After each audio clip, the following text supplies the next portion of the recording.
cha go, idan dui pakuso anoro cha go, idan dui pakuso anoro cha go, idan dui pakuso anoro cha gi. So from here, so this is so with our fan kick, these are like the crescent or the inside outside kicks we've been working on, where we snap the kick through. One more time, boom. Now, posture. Our posture for this is almost straight up, and we don't want to go forward too much. So we don't want to do something like this. You can, but you're losing a lot of your momentum by going forward. The goal of the kick is to go up. So when I start here, I'm going to throw my first kick. If you'll notice, let's say my foot's here right in the middle.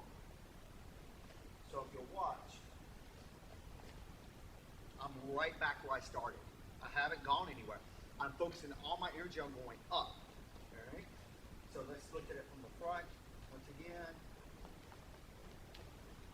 again, boom. Now we're going to do 3 of those in succession. The first kick does not count. The first kick does not count in the jump span.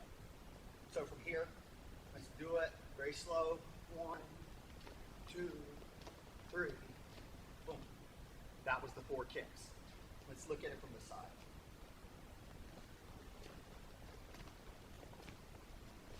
If you'll notice, I'm still in the middle. I haven't moved. So once again, make sure that foot gets a nice bend, a good snap. This is going to the head.